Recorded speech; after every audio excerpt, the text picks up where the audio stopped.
Covid की वजह से लगातार हमारे देश में महामारी बढ़ रही है और आए दिन हम अलग अलग जगहों, अलग अलग अस्पतालों के बाहर लोगों की चीखों पुकार देख रहे हैं। कई घरों से कई लाशें उठ रही हैं और अब लाशों की तादाद इतनी बढ़ गई है कि शमशान में उन लाशों को जलाने के लिए लकड़ियां नहीं मिल रही हैं और कब्रिस्तानों में भी लगातार मिट्टी का जो धुआं है वो उठता हुआ दिखाई दे रहा है, मिट्टी की जो धूल है वो उठती हुई दिखाई दे रही है। यानी एक महामारी है और उस महामारी का जो कहर है वो लगातार बढ़ता जा रहा है और इसकी वजह से हर आदमी खौफ व दहशत महसूस कर रहा है। हालांकि इसका इलाज हो सकता है, लेकिन उस इलाज का क्या तरीका होगा, क्या प्रोसीजर होगा, उसके बारे में बहुत कम लोग अवेयर नहीं हैं और जो लोग अवेयर हैं तो वो जाहिर है दूसरों को अवेयर नहीं कर पा रहे हैं और इस वजह से भी कॉन्फिडेंस लेवल डाउन हो रहा है और लोग ये दुनिया छोड़ करके जा रहे हैं। हमारे साथ दो बड़े ख़ास मेहमान मौजूद हैं। डॉक्टर फैज़ मनियार साहब हमारे साथ मौजूद हैं, साथ ही डॉक्टर निसार शेख साहब हमारे साथ मौजूद हैं। दोनों आयुर्वेद स्पेशलिस्ट हैं और आज हम कोविड को किस तरह से रोका जा सकता है, कोरोना को किस तरह से हराया जा सकता है, इस पर फोकस करेंगे। क्या क्या एहतियाती तदाबीर हो सकती हैं और किस तरह से हम कोरोना से बच सकते हैं और अगर किसी को कोविड हो जाए तो कैसे पता चलेगा कि कोविड हो गया और उस कोविड के सिम्टम्स को किस तरह से मारा जा सकता है। इन तमाम बातों पर हम चर्चा करेंगे। डॉक्टर फैज़ साहब की तरफ हम चलते हैं। डॉक्टर साहब, अब कोई ये सवाल तो नहीं करेगा कि कोरोना नहीं है, कोरोना एक चाल है, साजिश है। जाहिर है हर आदमी अब इस बात को समझने लगा कि कोरोना की एक हकीकत है, ये एक वायरस है। तो ये वायरस जो है लोगों के अंदर जब दाखिल होता है तो उसके क्या सिम्टम्स होते हैं, क्योंकि लोगों को समझने में थोड़ा सा वक्त लग जाता है और जब ये पता चलता है कि कोरोना हो गया है तब तक बहुत देर हो चुकी होती है। तो जो इब्तदाई मरहला है कोविड का, सिम्टम्स के पता चलने का, वो मरहला क्या होता है? जी, कोविड में सबसे पहले तो अचानक से बुखार आ जाना, बहुत ज़्यादा वीकनेस आ जाना, टेस्ट में चेंजेस महसूस होना और भूख कम हो जाना, है ना, भूख बहुत ज़्यादा हद तक कम हो जाना और कमज़ोरी महसूस होना। ये सारी चीज़ें, ये सारे जो सिम्टम्स है, ये सारे जो निशानियां हैं वो जैसे ही नज़र आने लग जाती हैं। बहुत ज़्यादा बॉडी एक होता है किसी पेशेंट में, या फिर जुलाब हो जाते हैं, लूज़ मोशंस होते हैं। तो इन सिम्टम्स को अगर आप 1 या 2 दिन देख रहे हैं लगातार, है ना, कम ज़्यादा, तो और अगर इनमें इफाका नहीं हो रहा है आप लोगों को, तो फिर इसको आप कोविड की तरफ सोच सकते हैं, सोचना चाहिए आइडियली आज के इस महामारी के दौर में। यही सिम्टम्स हैं। अब तो इन सिम्टम्स को मारा कैसे जा सकता है, कैसे इनको हराया जा सकता है? सबसे पहले तो प्रिकॉशंस और जल्दी इसके लिए जो इलाज शुरू करना जो है जल्दी करना बहुत ज़रूरी है। तो ये 2 चीज़ें अगर आप ध्यान देंगे और फिर अगर टेस्ट करते हैं तो बहुत अच्छी बात है। अब ये 2-3 चीज़ें अगर आप ध्यान देते हैं तो पेशेंट सीवियरिटी की तरफ से बचने में आसानी हो जाएगी। बहुत सारे सवालात हैं डॉक्टर निसार साहब। अभी जिस तरह से फैज़ साहब ने बताया कि सिम्टम्स पता चलते हैं, बुखार है, लूज़ मोशन है, उसके अलावा वीकनेस भी महसूस होने लगती है, फिर उसको मारने के लिए जो बताया कि सबसे पहले रिपोर्ट निकालना ज़्यादा ज़रूरी होता है और जब ये रिपोर्ट आ जाती है उसके बाद में आसान होता है कि हम जो है इसका इलाज कर सकते हैं। तो वो इलाज जो है एक तो अस्पताल में हो रहा है, लेकिन अस्पताल में भी वेंटिलेटर्स की कमी, बेड्स की कमी, ऑक्सीजन की कमी, तो इन सारी कमियों के बावजूद आदमी जो है अस्पताल में जाने से डर रहा है। तो अब ऐसी सिचुएशन में जो बहुत ही एक क्रिटिकल सिचुएशन है, इस सिचुएशन में आदमी किस तरह से अपनी हिफाजत करे? देखिए, कोरोना जो वायरस है ये उसी वक्त आप पर हावी हो सकता है जब आप उसको हावी होने दें। और उसके हावी होने की जो चंद वजूहात है उसमें जिस्म के अंदर गंदगी का ज़्यादा होना और कंटिन्यूसली ऐसी चीज़ों को आपने अपनी बॉडी में लेना जिस वजह से ये चीज़ें बढ़ती हैं। जैसे मैं एग्जांपल के तौर पे आपको बता रहा हूँ कि अगर आपको ज़ुकाम है तो क्या आपके घर में आपको फ्रीज का पानी पीने से रोका जाता है कि नहीं जाता है? या कोई बच्चा खट्टा कोई फल खा रहा है, जैसे जिसको क्या बोलेंगे हम, कच्चा आम है या कोई भी खट्टा फल खाता है, तो माँ उसको रोकती है कि अरे मत खा, इससे खांसी हो जाएगी। अब आज का अगर आप पूरा र्यूमर्स का मार्केट अगर आप देखें तो इस र्यूमर्स के मार्केट में जो चीज़ें फैलाई जा रही है वो ये है कि आप खूब सारे विटामिन सी के लिए खट्टे फल खाओ, बिकॉज अक्सर विटामिन सी तो खट्टे में ही मिलता है। फिर आप लोग जूसेस पी रहे हैं, ठंडा पानी पी रहे हैं, ठंडे माहौल में रह रहे हैं, तो ये सारी चीज़ें हैं जिससे हमें बचना होगा अगर आप कुछ सिचुएशन को क्रिटिकल नहीं कंट्रोल करना है या क्रिटिकल नहीं होने देना है। आपने सही बात कही कि हॉस्पिटल में सच में स्पेस नहीं है, इतने पेशेंट्स हैं। अगर आप हॉस्पिटल तक नहीं पहुंचना चाहते तो जो बेसिक प्रिकॉशंस है वो आप लीजिए, जिसमें अपने खाने को सबसे अहमियत दी गई है। जी ठीक। आप अगर बुखार के वक्त में आप अगर अंडे खाने लग जाओ और रोटियां ज़्यादा खाने लग जाओ, बार बार खाने लग जाओ। मैंने अपने एक वीडियो में कहा था कि पेशेंट मेरे पास आया जिसने ताकत के लिए काजू, पिस्ता, बादाम हर 2 घंटे खाने शुरू कर दिए।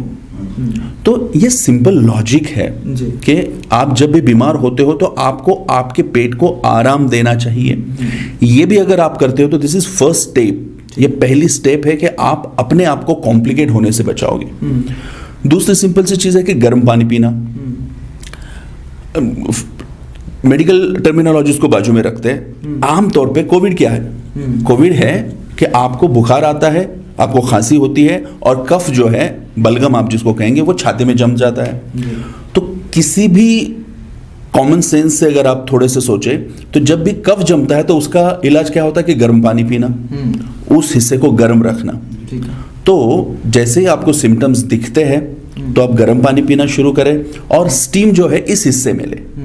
एक बोला गया है कि नाक के अंदर वायरस रहता है, ये सारी चीजें छोड़ दो, मैं उस पर कमेंट नहीं करना चाहता, लेकिन ये तो है कि छाती में बलगम जमता है। तो उस बलगम को नहीं जमने के लिए या नहीं जमने देने के लिए जो सबसे अहम चीज है वो है कि आप छाती को गर्म रखें।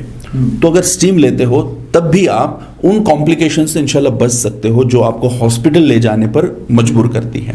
तो ये बड़ी अहम बात है। देखिए खाने के मामलात में जो है हम बहुत लापरवाही करते हैं और इसी लापरवाही की वजह से कहीं ना कहीं हमें बहुत ज़्यादा दिक्कतें उठानी पड़ती हैं। पेट जो है उम्मुल अमराज है, यानी सारी बीमारियों की जो जड़ है वो पेट है। खाने में अगर एहतियाती तदाबीर नहीं होंगी और खाना अगर लिमिटेड नहीं होगा तो इसका मतलब ये है कि हम कुदरत के कानून को भी तोड़ रहे हैं और उसकी वजह से हमें दिक्कतें बढ़ सकती हैं। डॉक्टर साहब ने इसके हवाले से बहुत तफसील से बताया।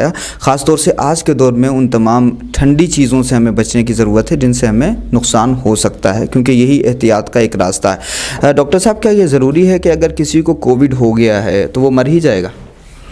नहीं, ऐसा कतई नहीं है कि अगर कोविड हो गया है तो मर जाएगा, ऐसा नहीं है। उसमें बहुत सारी कंडीशंस हैं, बहुत सारी पेशेंट की कंडीशंस हैं और फिर इसमें पेशेंट का मेंटल स्टेटस, पेशेंट की जो मेंटल स्ट्रेंथ है उस वो भी वहाँ पे काम करती है।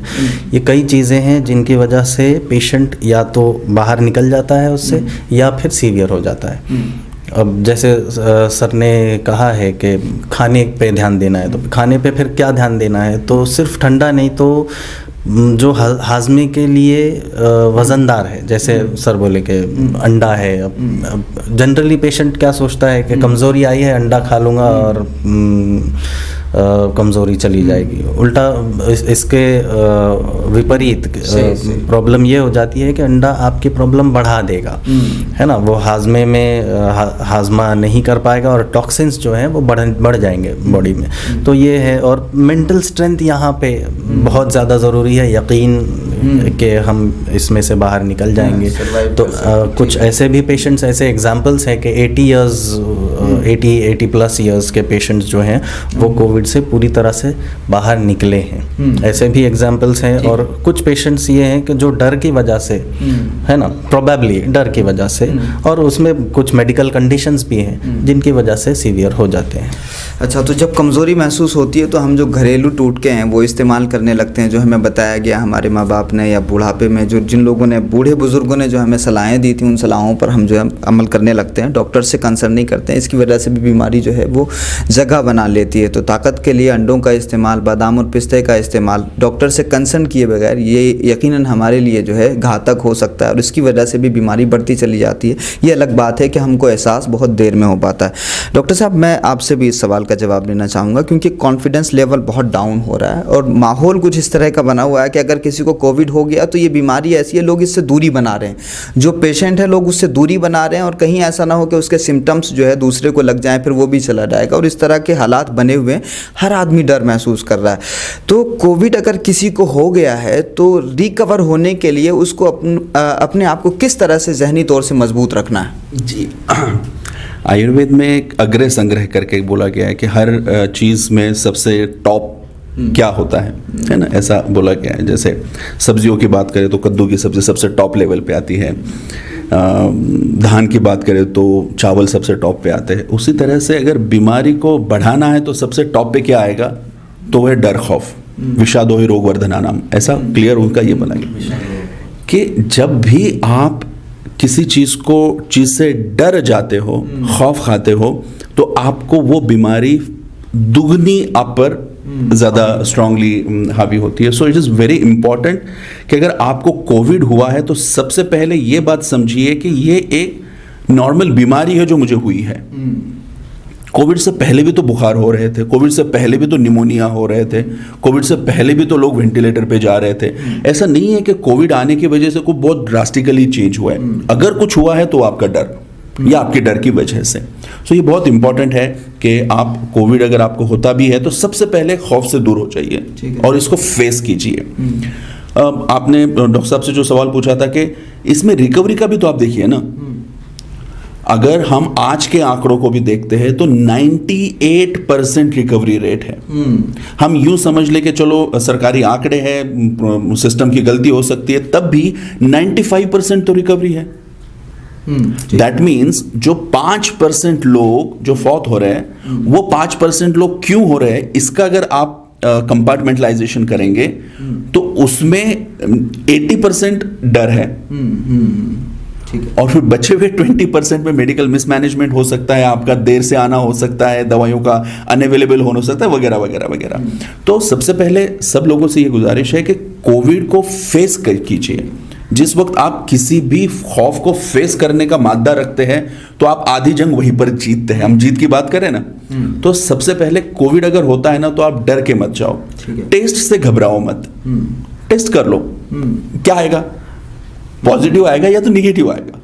टेस्ट नहीं करने से तो ऐसा नहीं है ना कि आपका पॉजिटिव का रिपोर्ट निगेटिव हो जाएगा। तो डर के जो लोग टेस्ट नहीं करते उन लोगों को टेस्ट करना चाहिए, और फिर उसके जो कुछ भी ट्रीटमेंट के कोर्सेस है उसको फॉलो करना चाहिए। तो ये डर के आगे जीत है जी। अगर किसी को कोविड हो भी गया है तो उसको डरने की ज़रूरत नहीं है। जिस तरह से भी डॉक्टर साहब ने बताया कि 95% लोग जो है वो रिकवर हो पा रहे हैं। वो रिकवरी रेट जो है लोग ज़्यादा उसको फोकस नहीं कर रहे हैं, क्योंकि मरने वालों की संख्या हमें दिखाई दे रही है, उनकी चीखों पुकार हमें दिखाई दे रही है, जो परिजन रो रहे हैं उनका शोर हमें दिखाई दे रहा है, और उसकी वजह से हर आदमी दहशत महसूस कर रहा है, और उस दहशत की वजह से हर आदमी को ये लग रहा है कि शायद अब मेरा नंबर भी आने वाला है। लेकिन रिकवरी रेट अगर आप देखेंगे तो कहीं ना कहीं सेल्फ कॉन्फिडेंस डेवलप हो सकता है और ख़ुद एतमादी पैदा हो सकती है, और उस खुद एतमादी की वजह से अगर आपको कोविड हो भी गया है तो आप उससे जीत सकते हैं, कोरोना से जंग जीत सकते हैं। आज के दौर में सबसे बड़ा दुश्मन कोरोना है और उससे जीतना हम सब की जिम्मेदारी है। डॉक्टर साहब क्या कहिएगा, समाज में एक दूसरे को सपोर्ट किस तरह से किया जाए? अभी जो एक कहते हैं ना नफ्सियाती तौर से हमें लोगों को मदद देना है और लोगों को जो है एक दूसरे को अप्रिशिएट करना है, और साथ में आकर के एक दूसरे को हमें मदद भी देनी है। किस तरह से अभी जिम्मेदारी बनती है नफ्सियाती तौर से तमाम समाज के लोगों को एक दूसरे की मदद करने की? सबसे पहले तो अगर कोई पेशेंट कोविड पॉजिटिव हो जाता है तो सोशल डिस्टेंसिंग एक अलग चीज़ है। सोशल डिस्टेंसिंग के अलावा जो डिस्टेंसिंग होती है, जैसे कुछ लोग तो पूरी तरह से किनारा कश हो जाते हैं। कई घरों में ये भी देखा गया है कि वो 15 दिन क्वारंटाइन है लेकिन हेल्प कोई नहीं कर रहा है, या फिर उनकी खैरियत भी नहीं पूछी जा रही है। ऐसे बहुत सारे घरों में चीज़ें हुई हैं। तो इस वजह से पेशेंट खुद मेंटली बहुत ज़्यादा वीक और अकेला महसूस करता है। इससे भी जो है सीवियरिटी बढ़ने के चांसेस हैं। कई घरों में ये होता है कि पेशेंट पॉजिटिव है लेकिन आजू बाजू किसी को पता नहीं है, है ना। इसको एक सोशल स्टिग्मा यस, ये बनाया जा रहा है और पिछले साल कुछ ज़्यादा था, इस बार कम है, लेकिन है। तो इन चीज़ों को अगर कम किया जाए और पेशेंट के साथ ऐसा सलूक किया जाए कि उसको कोई अछूत वाली या छूत वाली बीमारी नहीं हुई है, तो ये ज़्यादा बेहतर होगा। और दूसरा, ये ना समझा जाए कि इसने कुछ गुनाह कर दिया है, कुछ बहुत बड़ा पाप कर दिया, जुर्म कर दिया है, जिसकी वजह से ये बीमारी हुई है। इसको अगर ऐसा ना समझते हुए एक मेरे भाई को या किसी मेरे हमवतन को मुसीबत आई है और इसकी मदद करनी है, तो फिर केसेस रिकवरी फास्ट होने के चांसेस बढ़ जाएंगे। यकीनन जिस तरह से हम तस्वीरें देख भी रहे हैं कि लोग जो है एक दूसरे से दूरी बना रहे हैं कोरोना की वजह से, कोविड की वजह से, तो इस दूरी को जो है नज़दीकी में बदलने की ज़रूरत है। अब ज़रूरी नहीं है कि आप बिल्कुल पेशेंट के पास ही रहें, दूर से रहकर भी उसका हालचाल दरियाफ्त कर सकते हैं और उसकी ज़रूरियात को पूरा कर सकते हैं और उसको मेंटल सपोर्ट कर सकते हैं कि हम तुम्हारे साथ हैं और तुम्हें कमज़ोर होने की ज़रूरत नहीं है। तो अगर हम उसको दिलासा देंगे तो यकीन जानिए जब हम पे बुरा वक्त आएगा तो हमें भी दिलासा देने के लिए लोग खड़े होंगे, क्योंकि जो दूसरों की मदद करता है उसकी भी मदद की जाती है। डॉक्टर साहब, क्या एडवाइस करेंगे लोगों को इस पैंडमिक में, कोरोना काल में लोग किस तरह से अपने घर वालों की और सोसाइटी की और देश की हिफाजत कर सकते हैं? सबसे पहले तो इसको स्टिग्मा के तौर पे मना ले। दूसरी चीज़, मेरी वजह से कोई और इन्फेक्ट ना हो, इस बात का ध्यान रखना बहुत ज़रूरी है। आजकल लोग ये कहने में कि हाँ मैं कैसे छूट गया या मैं कैसे किसी को पता भी नहीं चला, इस तरह से जो एक तरह का एटीट्यूड लोगों में बना हुआ है, इस एटीट्यूड को रोकना बहुत ज़रूरी है। यही एटीट्यूड सुपर स्प्रेडर जिसको हम आजकल टर्म दे रहे हैं, यही एटीट्यूड की वजह से है। अगर आप सच में अपने भाई के लिए, अपने पड़ोसी के लिए कुछ करना चाहते हैं तो सबसे पहले ये डिक्लेयर कर दीजिए कि आप कोविड के पेशेंट मरीज़ हो। जैसे सर ने बताया, ये भी बात सही है कि अगर मैं डिक्लेयर करता हूं कि मैं कोविड का पेशेंट हूं तो दूसरों की भी ये जिम्मेदारी बनती है कि उसको छुआछूत के तौर पे न ले। सही। एक जो नॉर्म्स है कि आप मास्क पहनो, आप हैंड सैनिटाइज करो और उस सामने वाले बंदे को हिम्मत दो। अगर हम एक दूसरे के साथ में रहकर अगर लड़ेंगे तो ही हम इसमें जीत सकते हैं। तो ऑफ कोर्स अगर आप इस पैंडेमिक में अपनी तौर पे कुछ कंट्रीब्यूट करना चाहते हैं तो वो ये है कि spread positivity, spread smile, spread good news, उसको हिम्मत बढ़ाइए और ख़ुद अपना एहतियात कीजिए।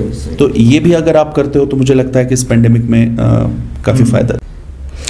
कोविड की रोकथाम के लिए जहां लगातार ये कैंपेन चलाई जा रही है और अपीलें भी की जा रही हैं कि आप मास्क पहनें, हैंड सैनिटाइज़र करें, डिस्टेंसिंग बनाए रखें, तो वहीं उसके अलावा और क्या क्या एहतियाती तदाबीर हो सकती हैं डॉक्टर फैज़ साहब से जानेंगे, और क्या क्या बंदों को करना चाहिए कोरोना से बचने के लिए? देखिए, एक तो ये कोरोना जो डिसीज़ है ये आप पर हावी तभी होगा जब आपकी इम्यूनिटी कम होगी, है ना। तो इम्यूनिटी अगर आपको बढ़ानी है तो जनरल हेल्थ मेजर्स जो हैं उनको फॉलो करना बहुत ज़रूरी है। जैसे अपना शेड्यूल अगर रेगुलर रहेगा, उसमें सबसे पहले तो रात में जल्दी सोना है ना। रात में जल्दी सोना, सुबह जल्दी उठना, ये एक आयुर्वेद में इसको रात की नींद को भूत धात्री कहा गया है। तो it means it heels the person. Okay, अगर उस टाइम पे आप जागते हैं तो डेफिनेटली उसका आपकी इम्यूनिटी पे बुरा असर पड़ेगा, पहला। दूसरा, अगर आप दिन में सही वक्त में सही मिकदार में खाना खाते हैं तो उसका फ़ायदा आपको कोविड में हो सकता है, दूसरी बीमारियों में भी हो सकता है। फिर इसके साथ जो कोमॉर्बिडिटीज़ हैं, जैसे किसी को शुगर है, किसी को डायबिटीज़ है या फिर कुछ और प्रॉब्लम्स हैं, ओबेसिटी है, इनका ध्यान रखना बहुत ज़रूरी है। अगर हम कोविड को एक पॉजिटिव वे में लें तो आज ये बहुत ज़रूरी है कि अपने आप की सेहत का ख्याल रख के हो सकता है हम कोविड नहीं और कई बीमारियों से बच जाएं। तो ये जो जनरल चीज़ें हैं इनका ध्यान रखना बहुत ज़रूरी है। ठीक है डॉक्टर साहब, क्या फरमाइएगा, आयुर्वेद में कोरोना का क्या इलाज है, आप क्या कंसर्न करेंगे? सबसे पहले मुझे ताज्जुब इस बात का होता है कि हिंदुस्तान जैसे मुल्क में जहाँ का बुनियादी साइंस आयुर्वेद है, यहाँ की मिट्टी का साइंस आयुर्वेद है, आज भी लोगों का आयुर्वेद की तरफ आने का जो एक क्वांटम होना चाहिए वो बहुत कम है। मेरे दुनिया भर में कई सारे पेशेंट्स हैं, उन सब से बात हुई, सबने ये एक कॉमन चीज़ मुझे जो बताई कि चाइना जिसने ये सारा हंगामा शुरू किया आज कहीं भी नहीं है। और उसका एक इम्पॉर्टेंट रीज़न अगर आपको बताऊं तो वो है कि उन लोगों ने उनका जो ट्रेडिशनल मेडिसिन था, जो चाइनीज़ मेडिसिन के नाम से पूरी दुनिया में फेमस है, अलॉन्ग विथ मॉडर्न उन्होंने चाइनीज़ मेडिसिन का इस्तेमाल काफ़ी किया, ट्रेडिशनल मेडिसिन का इस्तेमाल काफ़ी किया। हिंदुस्तान में आयुर्वेद बहुत ही हिंदुस्तान की जड़ों तक आयुर्वेद है। अब तक पहली वेव में हमें थोड़ा कम मौका मिला था, सेकेंड वेव में जब पूरी सिस्टम कोलैप्स हुई तो काफ़ी लोग आयुर्वेद की तरफ आए, और अब तक के मैं ये कह सकता हूँ कि जो लोग मुकम्मल प्रॉपर आयुर्वेद का जिन्होंने इलाज लिया है, शुरुआती फेज़ में, मॉडरेट फेज़ में और यहाँ तक कि सीवियर फेज़ में, जिनको मुकम्मल आयुर्वेद का जिन्होंने इलाज किया है, अल्हम्दुलिल्लाह वो सारे के सारे पेशेंट विदाउट एनी कॉम्प्लिकेशन कम वक्त में ठीक हुए हैं।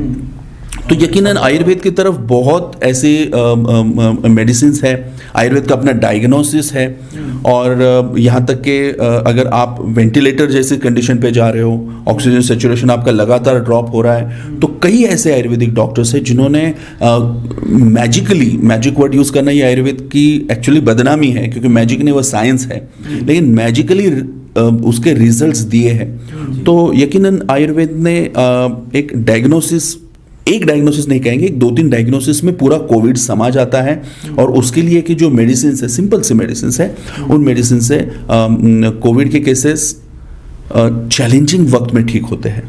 अब आयुर्वेदिक ट्रीटमेंट का मतलब सिर्फ दवाइयाँ खाना नहीं होता, जैसे डॉक्टर साहब ने एहतियात बताई कि गर्म खाना खाओ, गर्म पानी पियो, इस तरह से रहो, जल्दी सो, ये सारी चीज़ें आयुर्वेदिक मेडिसिन के साथ में करते हैं। तो मेरा अपना ये दावा है कि हमें वेंटिलेटर वाले हॉस्पिटल्स की, ऑक्सीजन बेड की ज़रूरत ही नहीं पड़ेगी, इतना कैपेसिटी आयुर्वेद में है। आप लोगों को इस पर भरोसा रखकर अपने पास का जो भी आयुर्वेदिक डॉक्टर है, आपको उनसे रब्ता करना चाहिए।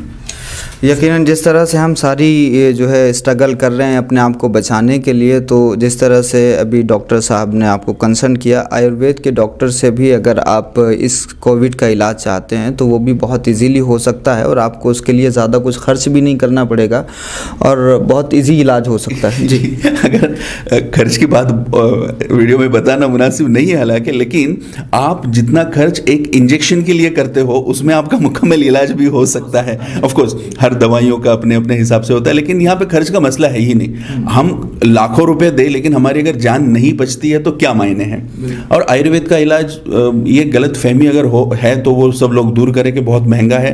रादर आज के वक्त में सबसे किफ़ायती इलाज अगर कुछ है तो वो यकीनन आयुर्वेद का ही है।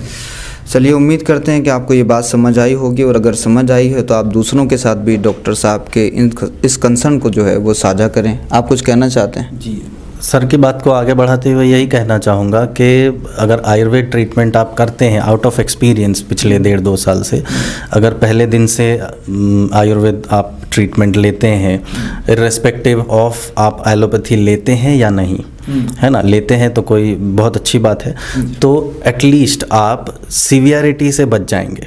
आज हमारा सबसे बड़ा मकसद ये है कि पेशेंट की मोर्टेलिटी, उनकी जो मौतें हैं उनको रोकना बहुत ज़रूरी है। अगर बीमारी होती है और आप 5, 6, 8, 10 दिन में अगर ठीक हो जाते हैं तो ये इसमें प्रॉब्लम नहीं है। तो अगर आप आयुर्वेद ट्रीटमेंट साथ में रखते हैं तो मेन मॉर्बिडिटी से बचने के चांसेस बढ़ जाएंगे। हम बात कही कि अगर आपको कुछ सिम्टम्स महसूस हो रहे हैं तो सबसे पहले तो आप जांच करा लीजिए, और अगर रिपोर्ट पॉजिटिव आती है तो ज़्यादा एहतियात करिए। एहतियात का तरीका भी डॉक्टर साहब ने बताया। फिर अगर किसी को कोरोना हो जाता है तो हमें जहनी तौर से उसको मदद देने की ज़रूरत है, और हमदर्दाना रवैया हमारा बेदार होना चाहिए, और इस तरह से हम एक दूसरे को सपोर्ट कर सकते हैं। अनटचेबिलिटी के बारे में डॉक्टर साहब ने बताया कि हमें वो एटीट्यूड इस्तेमाल नहीं करना है जो इस वक्त की ज़रूरत बिल्कुल नहीं है और किसी वक्त की ज़रूरत नहीं है। इसलिए ज़्यादा से ज़्यादा ख्याल रखें इस बात का कि हम ख़ुद भी जो है कोरोना से अगर कोरोना से मुतासिर हो रहे हैं तो ये एहतियात करें कि हमारी वजह से कोई दूसरा इन्फेक्ट ना हो और दूसरे पे इम्पैक्ट ना पड़े उसका, और ये ज़्यादा ज़रूरी है आज के हालात के हिसाब से। असेंबली ऑफ ग्रीन के प्लेटफॉर्म से इस तरह की बातें हम आप तक पहुँचाते रहेंगे। शुक्रिया।